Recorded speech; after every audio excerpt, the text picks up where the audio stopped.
এটা মূলত ওয়ার্ডের শুরুর আগে, ঠিক আছে, একদম ওয়েলকাম পেজের মতো বলতে গেলে একটা ওয়েলকাম পেজ যেখান থেকে আমরা কাজ শুরু করব। তো এখানে মূলত দুইটা পার্ট দেখতে পারতেছি, বাম পাশে এরকম একটা নীল কালার পার্ট আছে আর এই পাশে একটা পার্ট আছে।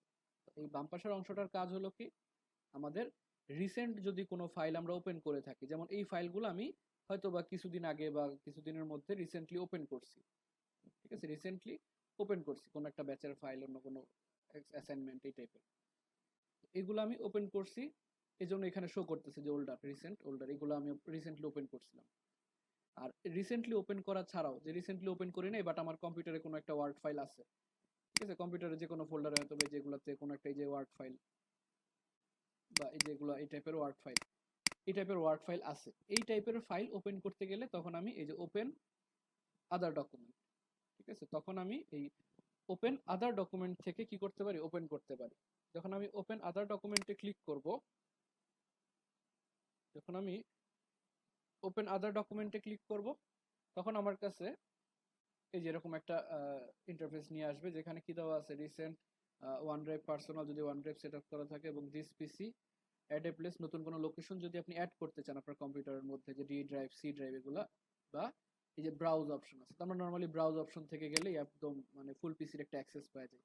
দেখেন যে কোনো ড্রাইভ, দিস পিসি, তারপর আমার ডেস্কটপে যদি কোনো ফোল্ডার থাকে, ওয়ার্ড ফাইল থাকে, তারপর সি ড্রাইভের মধ্যে, ডি ড্রাইভের মধ্যে, ই ড্রাইভের মধ্যে, মানে কম্পিউটারের যে কোনো ফোল্ডারের মধ্যে যদি কোনো ওয়ার্ড ফাইল থাকে, সেটা আমরা এখান থেকে ওপেন করতে পারি, ঠিক আছে। এখান থেকে জাস্ট ফাইলটা সিলেক্ট করে দিলেই হবে, যেমন ডি ড্রাইভ, যে কোনো একটা ব্যাচের একটা ফোল্ডারের মধ্যে, যেমন এই যে এইগুলো, যে কোনো একটা ফাইল জাস্ট সিলেক্ট করে ওপেন ক্লিক করলে কি হবে, ফাইলটা ওপেন হয়ে যাবে, ঠিক আছে। এটা তো গেল আমাদের রিসেন্ট যদি কোনো ফাইল থাকে আগে থেকে করা,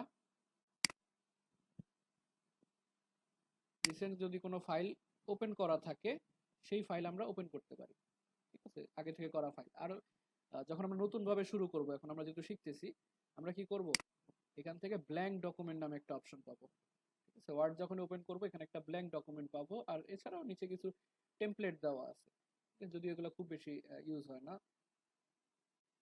দিয়ে রাখছি যদি কোনো ইমার্জেন্সি হয়, যে আপনার 10 মিনিটের মধ্যে কোনো একটা পেজ দরকার, আপনি এখান থেকে সিলেক্ট করে জাস্ট প্রিন্ট করে নিতে পারেন। যেমন এই যে employee of the month certificate, আপনার 10 মিনিট পর হুট করে মনে হলো যে একজন আজকে তো একটা এমপ্লয়ি অফ দ্য মান্থের সার্টিফিকেট বানায় দেওয়া লাগবে আপনার, তো ইমার্জেন্সি ডিজাইন করার চাইতে কি করা যায়, এখান থেকে একটা টেমপ্লেট সিলেক্ট করে জাস্ট ওটা এখানে নাম, ঠিকানা, ডেজিগনেশন চেঞ্জ করে আপনি দিয়ে দিতে পারেন শর্টকাটে, ঠিক আছে। তো আপাতত আমরা কি করব, একটা ব্ল্যাঙ্ক ডকুমেন্ট নিব, মানে আমরা নতুন একটা ডকুমেন্ট ক্রিয়েট করব, ঠিক আছে। যখন ব্ল্যাঙ্ক ডকুমেন্টে ক্রিয়েট করব, আমাদের সামনে এই রকম একটা ইন্টারফেস চলে আসবে, এটাই মূলত ওয়ার্ডের কাজ করার জায়গা, যেখানে আমরা কাজ করব, এরকম একটা ইন্টারফেস চলে আসবে। তো ওয়ার্ড মূলত কি কাজে ইউজ হয়, ওয়ার্ড মূলত বললাম যে মাইক্রোসফট অফিসের মানে প্যাকেজে বিভিন্ন রকম সফটওয়্যার আছে, এক একটা এক এক কাজে লাগে। তো এর মধ্যে লেখালেখি রিলেটেড যত কাজ আছে, ঠিক আছে, একটা অফিসের নোটিশ লেখা, অ্যাপ্লিকেশন লেখা, একটা বিল লেখা ইত্যাদি, এসব লেখার কাজে ইউজ হয় কি আমাদের মাইক্রোসফট ওয়ার্ড, ঠিক আছে। লেখালেখির জন্য মাইক্রোসফট ওয়ার্ড তৈরি হয়, মানে ওয়ার্ড ইউজ হয়। আর এই যে আমরা একটা ব্ল্যাঙ্ক ডকুমেন্ট নিলাম, একটা ডকুমেন্ট নামে নেওয়া মানে হলো কি একটা নতুন খাতা নেওয়া, ঠিক আছে। আমরা নর্মালি যেমন খাতায় লেখালেখি করি, একটা ডকুমেন্ট নেওয়া মানে হলো একটা নতুন খাতা নেওয়া। আর এই খাতার মধ্যে কি থাকে, অনেকগুলা পেজ থাকে, একটা খাতার মধ্যে অনেকগুলা পেজ থাকে। সেম ভাবে এই মাইক্রোসফট ওয়ার্ডের যে ডকুমেন্ট, এই ডকুমেন্টের মধ্যেও কিন্তু অনেকগুলা পেজ থাকে, ঠিক আছে, অনেকগুলা পেজ। এখন কয়টা পেজ আছে, আপাতত আপনার কাছে একটা পেজ আছে। যখন আমরা একটা ব্ল্যাঙ্ক ডকুমেন্ট নিছি না, একটা ব্ল্যাঙ্ক ডকুমেন্ট নেওয়ার সাথে সাথে আমাদের সাথে কাছে কি হয়েছে, একটা ব্ল্যাঙ্ক একটা পেজ চলে আসছে, ব্ল্যাঙ্ক জাস্ট একটা পেজ চলে আসছে। এরপর আমরা চাইলে নিচে আরো পেজ অ্যাড করতে পারি, যত আমরা নিচের দিকে লিখতে থাকবো আমাদের নিচে কি হবে, পেজ অ্যাড হইতে থাকবে, ঠিক আছে। এই জন্য পেজ শেষ হওয়ার কোনো ভয় নাই, ওয়ার্ডের মধ্যে আপনার যত পেজ হোক, 100, 200, 500, 600, 1000, নিচে অটোমেটিক লিখতে থাকবেন, পেজ অটোমেটিক ক্রিয়েট হইতে থাকবে, ঠিক আছে। এখন আসি এই ইন্টারফেসটা কিরকম আসলে। ইন্টারফেসটার মধ্যে কয়েকটা পার্ট আছে, যেমন একদম উপরে একটা পার্ট আছে, উপরে একটা কন্ট্রোল প্যানেলের মতো একটা পার্ট আছে। এই পার্টের কাজ কি, এগুলো আমরা জানি যে এখানে ক্লিক করে সফটওয়্যারে জাস্ট ক্লোজ করে এটা দিয়ে আমরা রিস্টোর করতে পারি, মানে ছোট করে এভাবে নিয়ে আসতে পারি, আবার এটাতে ক্লিক করে কি বড় করতে পারি, আর এটা দিয়ে মিনিমাইজ করে রাখতে পারি, ক্লোজ না করে জাস্ট মিনিমাইজ করে রাখতে পারি। আর এই যে মাঝখানের অংশটা হয়ে গেল, এই যে মাঝখানের অংশটা, এই অংশটা মূলত আমাদের ডকুমেন্টের টাইপ, ডকুমেন্টের নাম ইত্যাদি বিষয়গুলো শো করে, মানে ডকুমেন্টের যে ডিটেলস এগুলো শো করে। আপাতত আমার ডকুমেন্টের নাম কি দিছে, ডকুমেন্ট 1, এটা সে নিজে থেকে ক্রিয়েট করে নিছে।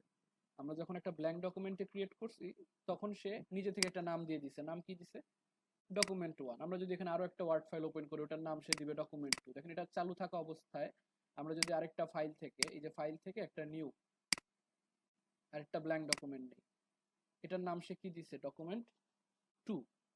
ঠিক আছে, এটার নাম দিয়েছে ডকুমেন্ট 1, এটার নাম দিয়েছে কি, ডকুমেন্ট 2। ঠিক আছে, এটাকে আমরা কেটে দিই 2টা, ডকুমেন্ট 1 এবং ডকুমেন্ট 2। আর তার পাশে যে ওয়ার্ড লেখা, তার মানে এটা একটা ওয়ার্ড ফাইল। আর প্রোডাক্ট অ্যাক্টিভেশন ফেল, এটা হলো যেহেতু এটা পেইড না, আমরা ফ্রি ভার্সন, এই জন্য এটা শো করে, সমস্যা নেই, আমরা সব অপশনই কাজ করবে এটা ছাড়াও। তারপরে যে অপশনটা আছে, এই পাশে একটা অংশ আছে, আচ্ছা এখানে একটা বাটন আছে ছোট, এই বাটনটার নাম হলো রিবন ডিসপ্লে অপশন। ঠিক আছে, রিবন ডিসপ্লে অপশন। রিবন কোনটা, রিবন হলো আমাদের এই যে উপরের অংশটা, এই অংশটা, এই অংশটাকে আমরা ওয়ার্ডের ভাষায় বলি কি, রিবন। ঠিক আছে, এই অংশটাকে আমরা ওয়ার্ডের ভাষায় বলি রিবন। রিবনের মধ্যে মূলত ওয়ার্ড নিয়ে কাজ করার জন্য, লেখালেখির কাজ করার জন্য যত ফাংশনালিটিস দরকার সেগুলো রিবনের মধ্যে থাকে।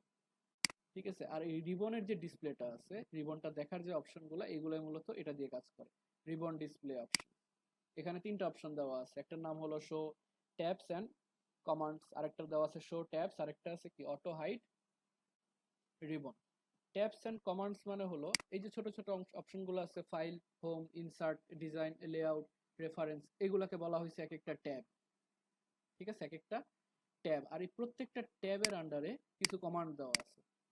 ঠিক আছে, মানে অনেকগুলো কমান্ড, তো এগুলাকে ধরেন প্রত্যেকটা ট্যাবের আন্ডারে ডিস্ট্রিবিউট করে দিছে সুন্দরভাবে, যাতে যখন যেটা দরকার সেটা খুঁজে পাইতে পারেন। যেমন ইনসার্ট রিলেটেড কোনো কিছু রাখলে, আপনি ছবি ইনসার্ট করতে চান, ভিডিও ইনসার্ট করতে চান, শেপ ইনসার্ট করতে চান, লেখা ইনসার্ট করতে চান, ইনসার্ট রিলেটেড যত, এই যে ইকুয়েশন ইনসার্ট করতে চান, সিম্বল ইনসার্ট করতে চান, তো ইনসার্ট রিলেটেড যত কার্যকলাপ থাকবে আর কি, এগুলো থাকবে কোথায়, ইনসার্ট ট্যাবের মধ্যে। তারপর হোম ট্যাবের মধ্যে আপনার যেগুলো আপনার সবচেয়ে বেশি দরকার হয়, ঠিক আছে, সেগুলো থাকবে। ডিজাইন রিলেটেড থাকবে ডিজাইনের মধ্যে, লেআউট রিলেটেড কাজ থাকলে লেআউটের মধ্যে, রেফারেন্সের মধ্যে, মেলিং এর মধ্যে, রিভিউ, ভিউ, অ্যাডিংস। ঠিক আছে, এই হলো আমাদের ট্যাবস। আর এই ট্যাবের আন্ডারে যে অপশনগুলো থাকে এগুলোকে বলা হয়েছে কি, কমান্ড। এগুলোকে বলা হয়েছে কমান্ড। তো নর্মালি আমরা এই অপশনেই থাকি যে show tabs and commands, default এটাতেই থাকে, কারণ এটা খুব সুবিধাজনক, আপনি ইনস্ট্যান্ট আপনার কমান্ডগুলো দেখতে পারতেছেন, কোন ট্যাবে আছেন সেটা দেখতে পারতেছেন। এরপরও যদি আপনার ব্যক্তিগত ইচ্ছা হয় যে না আমার এখানে এই অপশনগুলো আপাতত দরকার হইতেছে না দেখা, তখন আপনি যে রিবন ডিসপ্লে অপশন থেকে only show tabs, show ribbon tabs only, click A tab to show the commands, এটা ক্লিক করতে পারেন। দেখেন শুধু ট্যাবগুলো আছে, কমান্ডগুলো নাই হয়ে গেছে। যখন আপনার যেই ট্যাব দরকার হবে আপনি ট্যাবে ক্লিক করবেন, কমান্ড চলে আসবে, বাইরে ক্লিক করবেন, কমান্ডগুলো চলে যাবে, মানে শুধু ট্যাবগুলো কি থাকবে, ফিক্স থাকবে। এরপরে আছে আপনার auto hide ribbon. Auto hide ribbon দিলে আমার সম্পূর্ণ রিবনটাই কি হয়ে যাবে, হাইড হয়ে যাবে। যখন আপনি উপরে মাউস নিয়ে ক্লিক করবেন, ট্যাবস এন্ড কমান্ড আসবে, বাইরে ক্লিক করলে আবার চলে যাবে। যদি এটা ব্যক্তিগতভাবে আমার কাছে ঝামেলা মনে হয় যে বারবার ক্লিক করে আইনা এরপরে অপশন খুঁজে আবার বাইরে ক্লিক করলে চলে যায়, তো এটার জন্য আমরা ইউজ করব কোনটা, এই যে রিবন ডিসপ্লে অপশন থেকে গিয়ে বলবো শো ট্যাবস এন্ড কমান্ডস। ঠিক আছে, শো ট্যাবস এন্ড কমান্ডস, এটাতে ক্লিক করলে কি আমার এই যে সবগুলা ফিক্সড হয়ে গেছে একদম, যেখানে ক্লিক করি আমার এটা ফিক্স থাকবে। ঠিক আছে, এরপর আসি এই পাশে কি কি আছে। এই পাশে মূলত কিছু শর্টকাট দেওয়া আছে। ঠিক আছে, কিছু শর্টকাট, এবং কিছু কাজ আমাদের বারবার করার দরকার পড়ে, যেমন সেভ করা একটা ফাইল, ওয়ার্ড ডকুমেন্ট যেহেতু আমার কম্পিউটারের মধ্যে থাকে, এটা কিন্তু অটোমেটিক সেভ হয় না, এটা আমার একটু একটু লেখার পরে কি করতে হয়, নিজে থেকে সেভ করতে হয়, নাহলে কিন্তু বাই চান্স ধরেন কারেন্ট চলে গেল বা সামহাউ পিসি অফ হয়ে গেল, লেখা চলে যাবে। তো এই জন্য একটু পর পর সেভ করা লাগে, এই জন্য সেভের একটা শর্টকাট বাটন এখানে রাখছে। তারপর আনডু একটা বাটন, যেহেতু আনডু বাটন এখন ইনঅ্যাক্টিভ করা আছে, যেহেতু আমরা কোনো কিছু করি না এখনো, কি আনডু করব।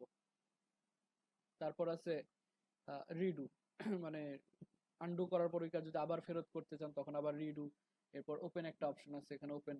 তারপর নিউ ডকুমেন্টের জন্য নিউ ব্ল্যাঙ্ক ডকুমেন্ট, এই টাইপের অপশন। এগুলা সবার কাছে যেরকম সেম থাকবে এমন না, ঠিক আছে? এক একজনের কাছে এক একটা থাকবে, এক একজনের কাছে এক একটা কেমন থাকবে, কারণ এই অপশনগুলো আপনি সিলেক্ট করে দিতে হয় যে আপনার কোন কাজগুলা বেশি দরকার হয়, কোনগুলো আপনি খুব ফ্রিকোয়েন্টলি করেন, এবং ওই মানে ওটার একটা শর্টকাট আপনার কাছে দরকার হয়, যে হ্যাঁ এটার একটা শর্টকাট আমার হাতের কাছে থাকলে ভালো হতো, এই কাজটা আমি তাড়াতাড়ি করতে পারতাম বারবার, ঠিক আছে? তো এই শর্টকাটগুলো কন্ট্রোল করা আবার কোথা থেকে? এই ছোট একটা বাটন থেকে, যেটার নাম হলো কি কাস্টমাইজ কুইক অ্যাক্সেস টুলবার, ঠিক আছে? যেটা আপনি কুইক অ্যাক্সেস, যেটাকে আমি শর্টকাট বলতেছি, এটাকে বলতো ওয়ার্ডের ভাষায় বলছে কি কুইক অ্যাক্সেস, যেটা আমরা কুইকলি অ্যাক্সেস করতে পারি। আর কুইক অ্যাক্সেস টুলবারের মধ্যে দেখবেন যে কিছু জিনিস চেকমার্ক করা আছে, কিছু জিনিস চেকমার্ক করা নাই। আমার এখানে একটা দুইটা তিনটা চারটা পাঁচটা জিনিস চেকমার্ক করা আছে, বিধায় আমার এখানে এই একটা দুইটা তিনটা চারটা পাঁচটা, এই পাঁচটা অপশন শো করতেছে। আমি যদি আরো কোনো অপশন অ্যাড করতে চাই, যেমন ড্র টেবিল, টেবিল ড্র করার জন্য এটা চেকমার্ক করে দিই, দেখেন নতুন একটা ড্র টেবিলের একটা শর্টকাট চলে আসছে এখানে, যাতে আমি এটা ক্লিক করি টেবিল ড্র করতে পারি, ঠিক আছে? আবার যদি না চাই তখন এগুলাকে আমরা এভাবে আনচেক করে দিতে পারি, দেখেন চলে যাবে একটা একটা করে,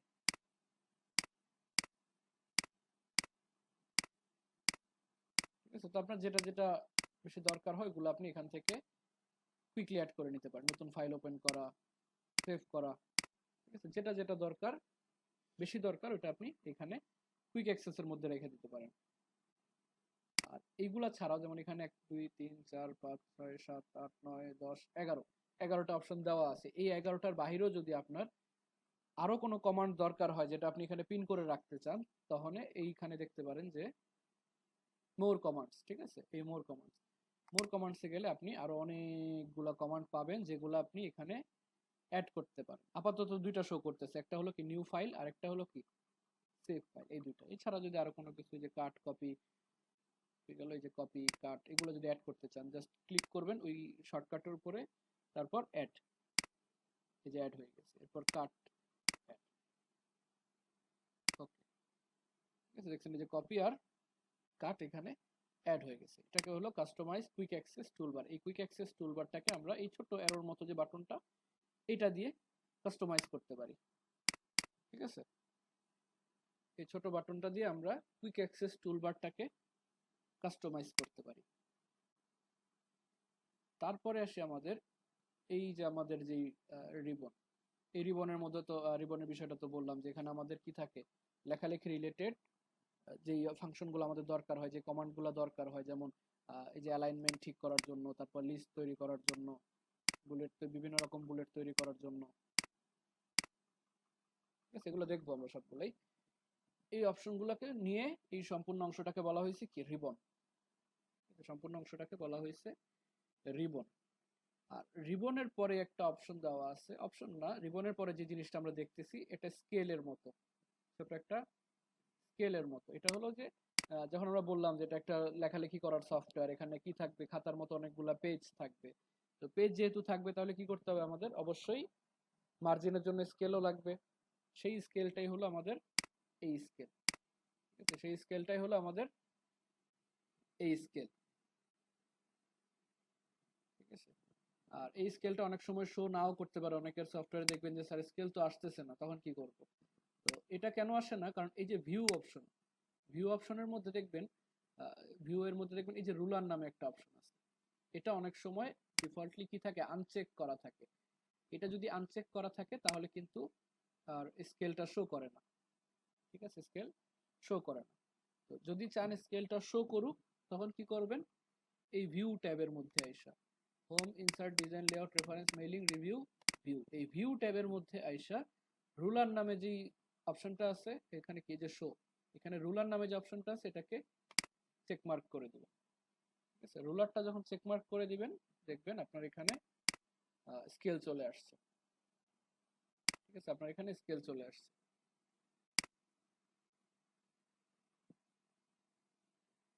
স্কেলের অনেকগুলো অপশন আছে, ইনডেন্ট, স্পেসিং, এগুলো আমরা দেখবো। আর নিচের দিকে আসি, এবার মাঝখানের অপশনে তো আমাদের পেজ, এটা তো আমরা বুঝতে পারছি যে এই যে পেজটা শো করতেছে, এখানে মূলত আমরা লেখালেখি করব। আর নিচের দিকে কি আছে ইন্টারফেসটাতে একটু দেখি, এটাকে একটু উপরে রাখি। নিচের দিকে মূলত দুটো ভাগ করা আছে, এই পাশে কিছু অপশন দেওয়া আছে, ডান পাশে কিছু অপশন দেওয়া আছে। তো ডান পাশে মূলত আমাদের পেজটা যে আমরা দেখতেছি আপাতত একটা স্ট্যান্ডার্ড সাইজে আছে, স্ট্যান্ডার্ড একটা সাইজে আমরা পেজটা দেখতেছি।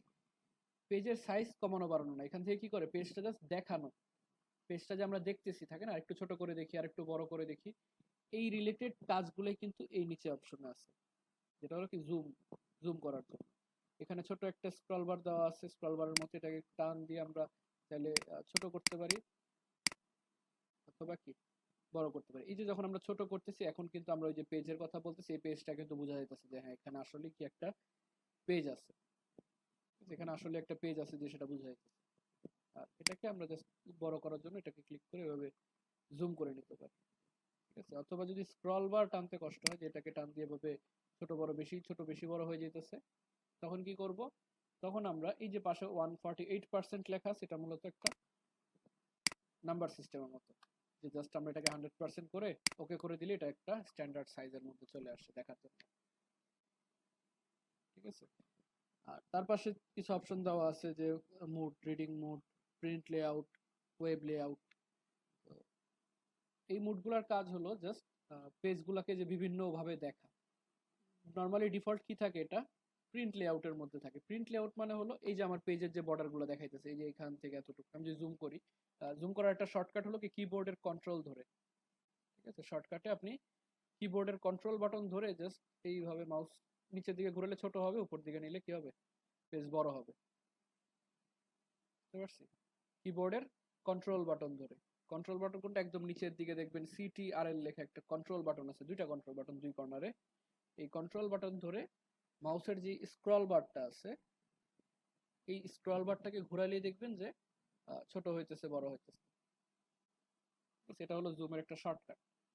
আর এইখানে যে পেজটা বুঝে যেতেছে, দেখেন একটা পেজ প্রিন্ট হলে কি এরকম একটা পেজের মতো আসবে না, যখন আমরা এটা প্রিন্ট করব, PDF আকারে প্রিন্ট করি অথবা প্রিন্টার দিয়ে প্রিন্ট করি, যেভাবে প্রিন্ট করি পেজের মতো আসবে। এই জন্য এটাকে বলা হয়েছে কি প্রিন্ট লেআউট। এছাড়াও যদি বই টাইপের থাকে, আপনি প্রিন্ট করবেন না, এটাকে জাস্ট পড়বেন আপাতত, তখন আপনি এই রিড মোডে যেতে পারেন। দেখেন এখন কিন্তু আর পেজের মতো শো করতেছে না, মানে ফুল স্ক্রিন হয়ে গেছে আমার পেজটা, ঠিক আছে। পেজটা ফুল স্ক্রিন চলে আসছে। এখানে একটা পেজ, আরো পেজ থাকলে এই দুটো বাটন অ্যাক্টিভ হয়ে যেত, যে লেফট সাইড আর রাইট সাইড, এগুলো ডানে বামে যাওয়ার জন্য, 1 নাম্বার পেজ থেকে 2 নাম্বার 3 নাম্বার 4 নাম্বার এরকম আসা যাওয়ার জন্য দুটা বাটন দেওয়া আছে। এগুলো দুটো আপাতত অ্যাক্টিভ না, কেন অ্যাক্টিভ না, কারণ আমার এখানে পেজ আছেই একটা, একটা পেজ তো আমার সামনে চলে আসছে, যদি এক্সট্রা পেজ থাকতো তাহলে শো, ঠিক আছে। এই পাশে একটা অপশন দেওয়া আছে ওয়েব লেআউট। ওয়েব লেআউট হলো এটা যখন আমরা ওয়েবসাইট আকারে যখন শো করবো, এটা মূলত মেইলিং এর ক্ষেত্রে কাজে লাগে, যখন ওয়েবসাইটের মধ্যে থাকবে তখন কিরকম দেখাবো ওইটা এখানে দেখাবে, যে ফুল স্ক্রিন হয়ে উপরে লেআউট, ঠিক আছে। আমরা নর্মালি কাজ করবো ইয়ের মধ্যেই, প্রিন্ট লেআউটের মধ্যেই, ঠিক আছে। আর এই বাম পাশে যে অপশনগুলো আছে, বাম পাশে মূলত এটা দেখার জন্য যে পেজ 1 of 1 আমার এখানে কয়টা পেজ আছে এবং আমি কত নাম্বার পেজে আছি। থাকে না 100টা পেজ আছে, আপনি 10 নাম্বার পেজের মধ্যে লেখালেখি করতেছেন, এই জিনিসটাই মূলত এখানে আপনাকে অল টাইম ইন্ডিকেট করবে যে আপনার টোটাল কয়টা পেজ আছে এবং আপনি কত নাম্বার পেজে কাজ করতেছেন। যে the current page number in the document, click or tap to open the navigation pay, ঠিক আছে। আর তার পাশে যে অপশনটা আছে এটা হলো কি 0 ওয়ার্ডস, অর্থাৎ আপনার যে ডকুমেন্টের মধ্যে আপনি কয়টা ওয়ার্ড লিখছেন এটা মূলত এখানে শো করে। অনেক সময় থাকে না যে রচনা প্রতিযোগিতা, এসে কম্পিটিশন, যেখানে আপনাকে 1000 ওয়ার্ডের মধ্যে একটা এসে লিখে দিতে হবে। এখন 1000 ওয়ার্ড যদি আমি খাতায় লিখি, আমার কিন্তু গোনা লাগবে যে আনুমানিক কয়টা হইলো, কিন্তু একটা আন্দাজ করা লাগবে, আচ্ছা 1 পেজের মধ্যে এতটা, তাহলে 10 পেজের মধ্যে কতটার মতো হয়েছে, 900, মানে আনুমানিক। আর ওয়ার্ডের সুবিধা হলো যে আপনার আনুমানিকে যেতে হবে না, আপনার স্পেসিফিক ভাবে সে শো করবে যে the number of words in the document, ঠিক আছে, the number of words in the document. আবার এখানে যদি আমি ক্লিকও করি তখন কিন্তু আমাকে ফুল একটা ডিসক্রিপশন দিয়ে দিবে যে কয়টা পেজ আছে, কয়টা ওয়ার্ড আছে, কয়টা ক্যারেক্টার উইথ নো স্পেস, একটা হলো স্পেস ছাড়া আর একটা হলো ক্যারেক্টার উইথ স্পেস, স্পেস সহ কাউন্ট করে কয়টা ওয়ার্ড আছে এবং কয়টা প্যারাগ্রাফ আছে, কয়টা লাইন আছে আমার ডকুমেন্টের মধ্যে, include text box, footnotes, endnotes মানে ইত্যাদি সব নোটস সহ ইনক্লুড করে কাউন্টটা করবে সে। আমরা যে কোনো একটা ওয়ার্ড লিখি, ধরেন একটু বড় করে নিই, একটা ওয়ার্ড লিখি ABI এরকম, এখানে কিন্তু শো করতেছে 2 ওয়ার্ডস, মানে দুইটা ওয়ার্ড আছে আমার ডকুমেন্টের মধ্যে। ঠিক আছে, আমার ডকুমেন্টের মধ্যে কি আছে, দুইটা ওয়ার্ড আছে। ঠিক আছে, এখন আসি লেখালেখি, ধরেন আপনি করলেন কিছু একটা লেখালেখি করলেন, লেখালেখি করার পর ফাইলটা তো সেভ করতে হবে। তো ফাইলটা যদি সেভ না করেন তাহলে তো আপনি ফাইলটার সেভ না করলে অফ করে দিলে আর পাইতেছেন না, অথবা আপনি কাউকে যে সেন্ড করবেন সেটাও পাইতেছেন না যদি আপনি ফাইলটা সেভ না করেন। তো একটা ওয়ার্ড ডকুমেন্ট কয়েকভাবে সেভ করা যায়। ঠিক আছে, প্রথমত আমরা যদি একটা ডকুমেন্টে কিছু লিখি, আমরা গুগল থেকে কিছু লেখা নিয়ে আসি,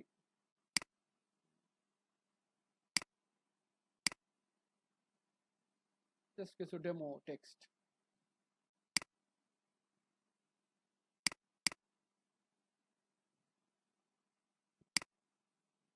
ওয়ার্ডের একটা মজার জিনিস হলো আপনি যখন কোনো কিছু কপি করে পেস্ট করেন না, যেমন আমি ওয়েবসাইট থেকে একটা লেখা কপি করে, কোনো একটা ওয়েবসাইট থেকে একটা লেখা কপি করে এখানে যদি পেস্ট করি, এই দেখেন আমার লেখার ফার্স্টের অংশটা কি একটু বোল্ড ছিল না, এই যে লরেন ইপসাম, এই লেখাটুকু একটু বোল্ড, তারপর এই বাকি লেখাটুকু কি নর্মাল, মানে বোল্ড ছাড়া, এই লেখাটুকু একটু বোল্ড এবং বাকি লেখাটা মানে বোল্ড ছাড়া।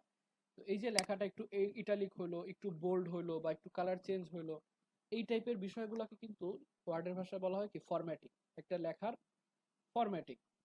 তো ওয়ার্ডের মজার বিষয় হলো আমরা যদি কোনো কিছু কপি করে নিয়ে এসে এখানে পেস্ট করি, সে কপি করে লেখা তো আনে, সাথে ওই ফরম্যাটিং সহ কপি করে আনে। দেখেন আমি পেস্ট করছি, আমার লরেন ইপসাম কিন্তু অলরেডি কি হয়েছে, বোল্ড হয়ে গেছে। এই সেম জিনিসটা যদি আমরা আবার ইয়েতে পেস্ট করতাম, যদি নর্মালি যে নোটপ্যাড আছে আমাদের কম্পিউটারে ডিফল্ট এটা থাকে যে নোটপ্যাড, এখানে যদি আবার পেস্ট করি এখানে কিন্তু এটা হয় না। নোটপ্যাডে পেস্ট করলে কিন্তু সব ধরনের ফরম্যাটিং সে রিমুভ করে দেয়। ঠিক আছে, নোটপ্যাডের মধ্যে সব ধরনের ফরম্যাটিং রিমুভ করে দেয়, আর ওয়ার্ডের মধ্যে রাখলে কি হয়, সব ধরনের ফরম্যাটিং সহ সে পেস্ট করে। ঠিক আছে, এটার সুবিধা আছে অসুবিধাও আছে। সুবিধা আছে যে আপনি যদি ফরম্যাটিং ঠিক থাকে সেটা কপি করে পেস্ট করেন, সে ফরম্যাট সহ বসে পড়বে।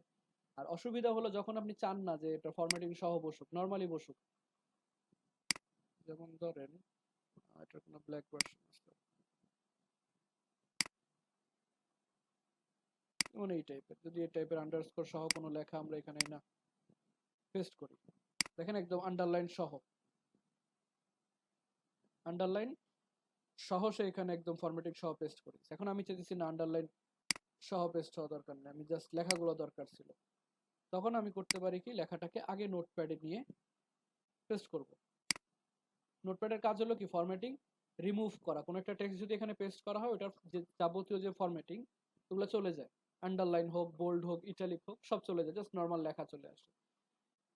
নোটপ্যাডে আগে পেস্ট করে এইখান থেকে আবার কপি করে বা কাট করে যেটাই হোক কপি করে আমরা কি করতে পারি, ডোন্ট সেভ দিলাম, এইখানে না পেস্ট করতে পারি। এখন দেখেন আর আন্ডারলাইন নাই, এখন আর আন্ডারলাইন নাই, জাস্ট নর্মাল লেখাগুলো আসছে, যেগুলো বানান ভুল আছে ওগুলো লাল রেড মার্ক দেখাবে, ওগুলো আমরা দেখবো সামনে ওগুলো কিভাবে রিমুভ করা যায়। আপাতত এটুকু জানেন যে নোটপ্যাডে যখন পেস্ট করব কি হবে, আমার যাবতীয় ফরম্যাটিং গুলা চলে যাবে। ঠিক আছে, এখন এই ডকুমেন্টটার মধ্যে ধরেন আমরা কিছু লিখলাম,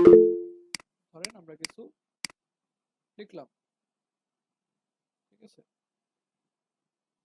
আচ্ছা, ধরেন আমরা এখানে কিছু লিখলাম, লিখার পর ডকুমেন্টটা আমরা কি করব, নরমালি আগে সেভ করব।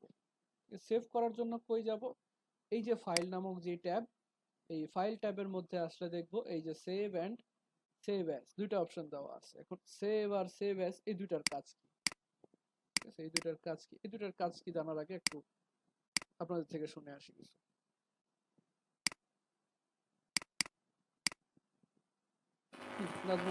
আমার তো রিবনটা নাই স্যার। নাজমুল স্যার বলুন। স্যার হ্যাঁ হ্যাঁ বলুন। স্যার আমার রিবনটা তো পাইতেছি না স্যার, যে আপনি দেখাইলেন এই যে রিবন, এই জায়গায় তো নাই, ডাইন দিকে তো কোনো কুইক অ্যাক্সেস টুলবারের মধ্যে এই যে রিবন ডিসপ্লে অপশনে দেখেন হাইড করার জন্য। কোন জায়গা স্যার আমি পাইতেছি না কুইক অ্যাকশন টুলবার। আচ্ছা এটা ইয়াতে পিডিএফ করব, ওটা রেকর্ডিংটা দেখেন, ঠিক আছে? এখন যদি ইনস্ট্যান্ট না পান, কারণ ইনস্ট্যান্ট ক্লাস চলতেছে তো আমরা অনেকে একসাথে জয়েন হয়ে আছি। আচ্ছা, নাজমুল চৌধুরী সাহেব হাত তুলছিলেন।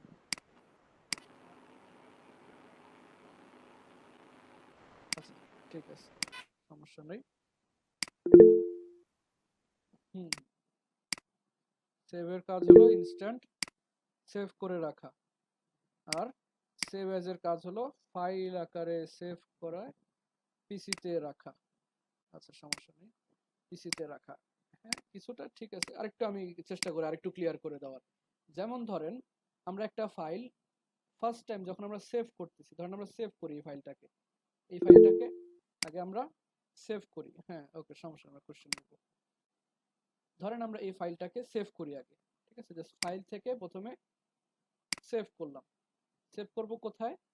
এই যে ব্রাউজ থেকে, যেহেতু আমার কোনো একটা ফোল্ডারের মধ্যে গিয়ে সেভ করতে হবে, তো আমরা এখান থেকে ব্রাউজে গিয়ে একটা ফোল্ডার আমরা ক্রিয়েট করছিলাম আমার ডি ড্রাইভের মধ্যে, ক্লাস রেকর্ডিং এর মধ্যে, এমএসও 2508 নামে। তো এই ফোল্ডারটার মধ্যে গেলাম, আর ডকুমেন্টের নাম কি দিলাম? ধরেন যে কোনো একটা নাম দিলাম, যে this is my first document, first document. আর সেভ অ্যাজ টাইপ কি থাকবে? জাস্ট যেটা ডিফল্ট, যে ওয়ার্ড ডকুমেন্ট, ঠিক আছে? Word document.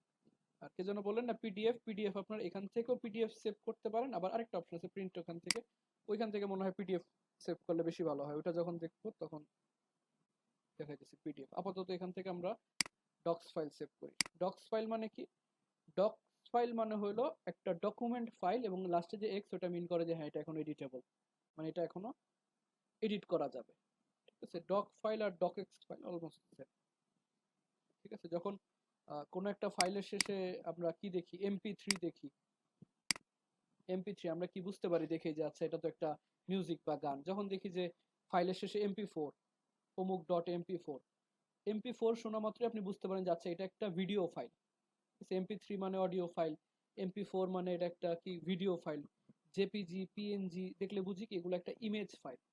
সেম ভাবে যখন আমরা নামের পাশে একটা ডক বা ডকএক্স দেখব, তখন বুঝতে পারবো যে এটা একটা কি ওয়ার্ড ডকুমেন্ট, ঠিক আছে? এটা একটা ওয়ার্ড ডকুমেন্ট। তো ওয়ার্ড ডকুমেন্টের মধ্যে আমরা ফার্স্ট ডকুমেন্ট নামে একটা ফাইল সেভ করলাম, ঠিক আছে? এখন দেখেন আমার ফাইলের নাম কিন্তু এখন চেঞ্জ হয়ে গেছে, ফার্স্ট ডকুমেন্ট ডট ডকএক্স। এবং আমার যে ফোল্ডারটা ছিল এমএসও 2508, এই যে 2508, এখানেও দেখেন, এটা একটু বড় করে নিই ভিউ থেকে, আচ্ছা, এখন ফার্স্ট ডকুমেন্ট ডট ডকএক্স নামে একটা ফাইল চলে আসছে। অনেক জায়গায় আবার এই ডকএক্সটা শো না করতে পারে, সেটাও বলি যে শো, মানে ডকএক্সটা শো না করতে পারে। কেন শো করবে না?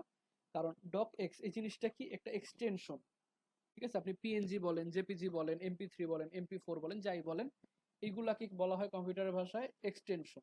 একটা ফাইলের এক্সটেনশন, যেটা দিয়ে ফাইলের পরিচয়টা হয়। তো এই এক্সটেনশনটা যখন দেখা লাগে, তখন এই যে এখানেও কিছু রিবন আছে, সেম জিনিস দেখেন, আমাদের কম্পিউটারে এই জিনিসটার সাথে আমরা সবসময় পরিচিত, যে উপরে এরকম ফাইল, হোম, শেয়ার, যেগুলো যদিও এগুলো খুব একটা ইউজ করি না আমরা। এখানে ভিউ নামে একটা অপশন আছে, এই ভিউ অপশনের মধ্যে দেখবেন এই যে শো অ্যান্ড হাইড, এখানে দেখবেন ফাইল নেম এক্সটেনশন নামে একটা অপশন থাকবে, ঠিক আছে? ফাইল নেম এক্সটেনশন নামে একটা অপশন থাকবে। এইটার কাজ মূলত এই যে এক্সটেনশনটা শো করা। এটা যদি আনচেক করা থাকে, তাহলে কিন্তু আর এক্সটেনশন শো করবে না, শুধু নামটা শো করবে ফাইলের, জাস্ট ফার্স্ট ডকুমেন্ট নামটা। আর যদি এই ভিউ থেকে ফাইল নেম এক্সটেনশন এটাকে চেক মার্ক করে দেন, তাহলে শো করবে কি ফার্স্ট ডকুমেন্ট ডকএক্স, ঠিক আছে? অর্থাৎ এক্সটেনশনটা সহ শো করবে। অনেকের কনফিউশন থাকতে পারে যে সেভ করা হয়েছে ডকএক্সে কিন্তু এক্সটেনশন শো করতেছে না, তাদের জন্য এটা চেক করবেন যে ফাইল নেম এক্সটেনশন। আর কোনো প্রবলেম হইলে অবশ্যই আগে ক্লাসের রেকর্ডিংটা দেখবেন, কারণ আমি চেষ্টা করি যত প্রবলেম হইতে পারে ওগুলো রেকর্ডিং এর মধ্যে বলে দেওয়া, যে এটা যদি না হয় তাহলে কি কেন না হইতে পারে, ঠিক আছে? তো এই যে আমাদের একটা ডকুমেন্ট কি হয়েছে, চলে আসছে। এখন যদি আমরা এটা কেটেও দিই, যে ওয়ার্ডটা আমরা ওপেন করছি, এটা যদি কেটেও দিই, কোনো সমস্যা নেই। কেন? কারণ আমরা ফাইলটা কিন্তু এখানে সেভ করে রাখছি। আমি সবগুলো এখানে কেটে দিলাম, ঠিক আছে? এগুলো সব কেটে ডেস্কটপে চলে আসবে। এখান থেকে আমরা ওই ফাইলটা আবার ওপেন করতে পারি। ক্লাস রেকর্ডিং 2508, এখানে দেখেন, এটাকে ডাবল ক্লিক করলেই এই যে আমাদের ওয়ার্ডটা কি হয়েছে, ওপেন হয়ে গেছে, ঠিক আছে? ওয়ার্ডটা ওপেন হয়ে গেছে। এখানে show tabs, all tabs and complete.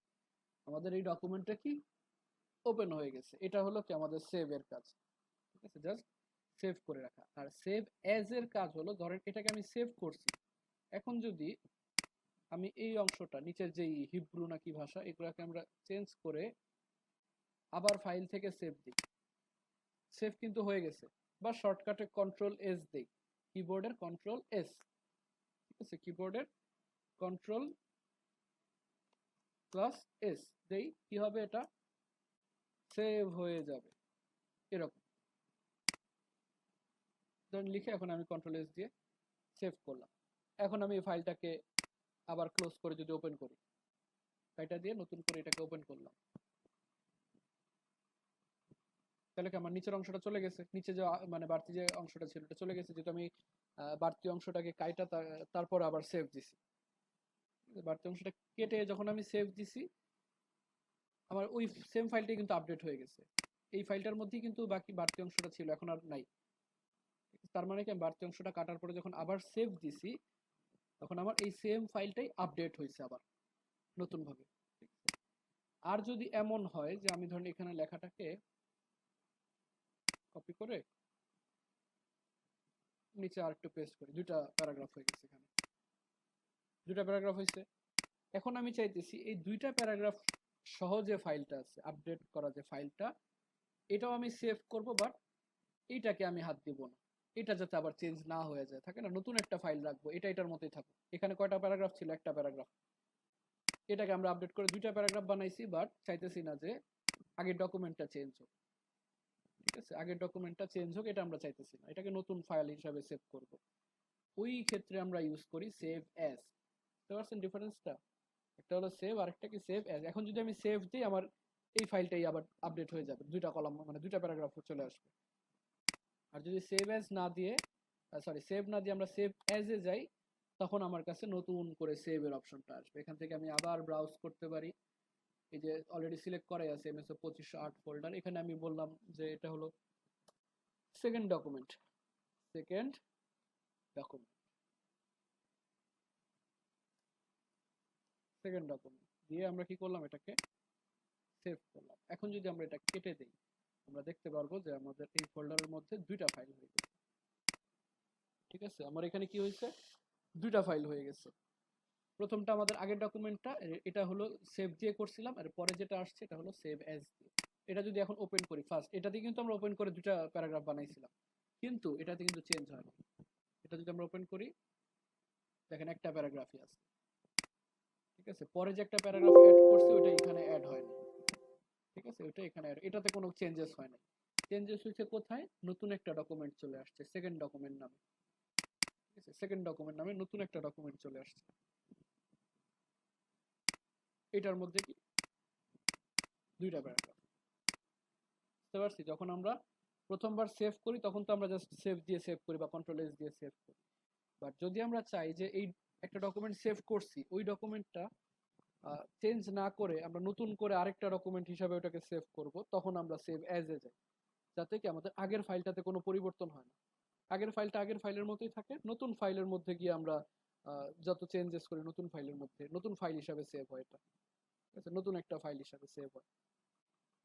এটা হলো সেভ আর সেভ অ্যাজ এর মধ্যে ডিফারেন্স। ঠিক আছে, সেভ আর সেভ অ্যাজ এর মধ্যে ডিফারেন্স। এরপরে এখানে সিকিউরিটির একটা ব্যাপার আছে।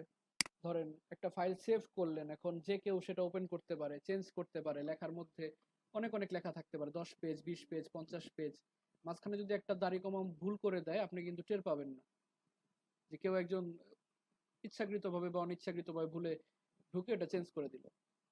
এই জাতীয় কাজ যাতে করতে না পারে, তখন আমরা কি করি, আমাদের একটা যে কোনো আইডি যেমন পাসওয়ার্ড দিয়ে লক করে রাখি, এখানেও আমরা একটা পাসওয়ার্ড সেট আপ করে দিতে পারি।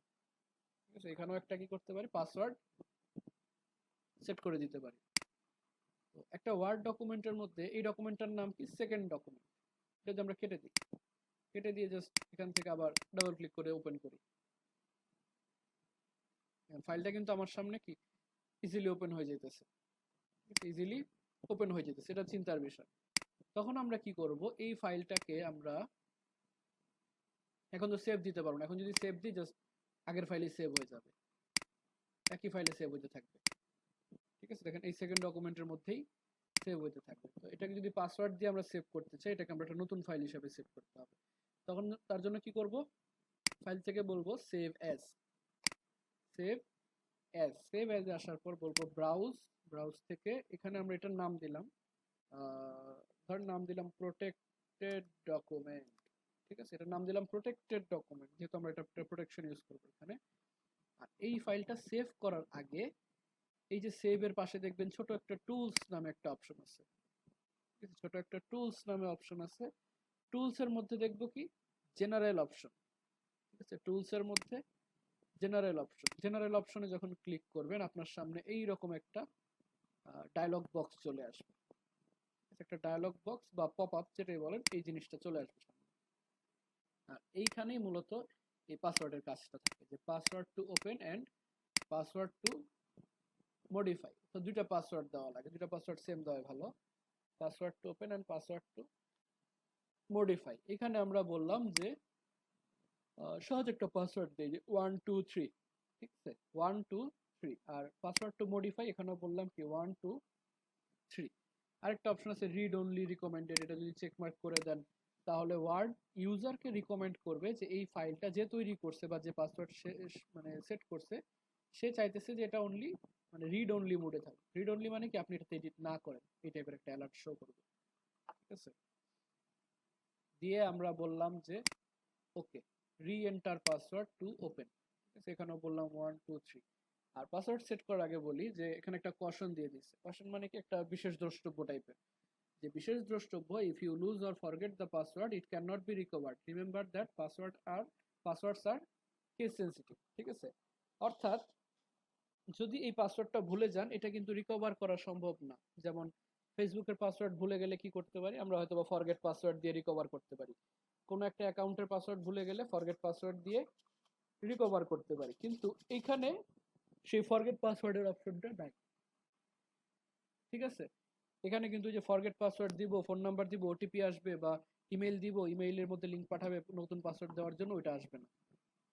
এই জন্য সে বিশেষ দ্রষ্টব্য দিয়ে দিয়ে বলে দিছে যে if you lose or forget the password it can not be recovered. পাশে ব্র্যাকেটে আরেকটা জিনিস লিখছে remember that passwords are case sensitive. ঠিক আছে, passwords are case sensitive. Case sensitive মানে হলো আমরা ছোটবেলায় যেটা পড়ছি যে ইংরেজি লেখার সময় বড় হাতের এ, ছোট হাতের এ, বড় হাতের বি, ছোট হাতের বি, এই জিনিসগুলোকে বলা হয় কেস। ঠিক আছে, যে বড় হাতের যত অ্যালফাবেট আছে সবগুলো একরকমের কেস, ছোট হাতের যতগুলো আছে সেগুলো একরকমের কেস। আর এই পাসওয়ার্ডগুলো কি কেস সেনসিটিভ, অর্থাৎ আপনি যদি চিন্তা করেন যে আমি পাসওয়ার্ড দিলাম, নোটপ্যাড ধরেন আমি পাসওয়ার্ড দিলাম ABIR123, আর যখন আমি ঢুকতে চাইতেছি তখন পাসওয়ার্ড দিলাম ABIR123, বা দিলাম যে ABIR123, বা দিলাম যে ABIR123। ঠিক আছে, পাসওয়ার্ড সেম হইলেও কিন্তু এইখানে সবগুলা একটা পাসওয়ার্ড না, এখানে একটা দুইটা তিনটা চারটা ডিফারেন্ট পাসওয়ার্ড। ঠিক আছে, অর্থাৎ এই আবির 123 এবং এই আবির 123 আর নট সেম, এই জিনিসটাই তারা বলছে যেটা কেস সেনসিটিভ। আপনি যদি বড় হাতের এ দেন আপনাকে ঢোকার সময় বড় হাতের এই দিতে হবে, ছোট হাতের এ দিলে হবে না। ঠিক আছে, যেই রকম বড় হাতের ছোট হাতের দিবেন আপনাকে পাসওয়ার্ড দেওয়ার সময় সেম বড় হাতের ছোট হাতের দিতে হবে। এই জিনিসটা তারা বলে দিছে যে পাসওয়ার্ডস আর কেস সেনসিটিভ। তো ধরেন আমরা দিলাম 123 পাসওয়ার্ড দিয়ে বললাম ওকে, এবং রি এন্টার পাসওয়ার্ড টু মডিফাই আবার দিলাম সেকেন্ড পাসওয়ার্ডটা, পাসওয়ার্ড টু মডিফাই এটা 123। ওকে, এবার আমরা এটাকে প্রোটেক্টেড ডকুমেন্ট নামে সেভ করলাম। ঠিক আছে, সেভ করে এটাকে যদি এখন ক্লোজ করে দিই, কি কি ডকুমেন্ট আসছে, first document, second document, protected document. First document যখন ওপেন করব দেখবেন সিম্পলি ওপেন হয়ে গেছে। ঠিক আছে, বাট যখন প্রোটেক্টেড ডকুমেন্টটাকে আমরা ওপেন করব, এই শুরুতে আমাদের কাছে একটা পাসওয়ার্ড চাইবে, enter password to open file, অর্থাৎ পাসওয়ার্ড ছাড়া এই ফাইল আপনি ওপেন করতে পারবেন না, দেখতে পারবেন না যে ভিতরে কি লিখছে। ঠিক আছে, যখন আমরা পাসওয়ার্ডটা দিব বা যদি ভুল পাসওয়ার্ড দিই, the password is incorrect, word cannot open the document। ঠিক আছে, ওকে, দেখতে পারবেন না, চলে গেছে। এখানে দেখার কোনো সুযোগ নেই পাসওয়ার্ড ছাড়া। একমাত্র তখনই দেখতে পারবেন যখন আপনি ফাইলটা ওপেন করে এখানে কারেক্ট 1 2 3 এই কারেক্ট পাসওয়ার্ডটা যখন দিবেন। ওকে, পাসওয়ার্ড টু মডিফাই, আরেকটা পাসওয়ার্ড দিলাম না, 1 2 3 দুইটা পাসওয়ার্ড, একটা হলো পাসওয়ার্ড টু ওপেন আর একটা পাসওয়ার্ড টু মডিফাই। দেখেন উপরে বলে দিছে protected document docx is reserved by Abir Mahmud. Abir Mahmud কেন শো করতেছে? আমার এই যেখানে ইউজারের নাম, যে ইউজার লক করছে আবির মাহমুদ, এই ইউজারের জন্য শো করতেছে। ঠিক আছে, দিয়ে বললাম যে ওকে। ঠিক আছে, এই দেখেন এখন আমার ফাইলটা কি ওপেন হয়েছে। তো এইভাবে আপনারা একটা ডকুমেন্ট যখন সেভ করবেন, সেভ করার পরও এটাকে একটা সিকিউরিটির মধ্যে রাখতে পারেন, নিরাপত্তার মধ্যে রাখতে পারেন। আবার ধরেন পাসওয়ার্ড সেট করলাম, এখন পাসওয়ার্ড রিমুভ করতে চাই। ঠিক আছে, পাসওয়ার্ড সেট করছি, এখন আবার পাসওয়ার্ড রিমুভ করে ফেলতে চাই, তখন কি করব?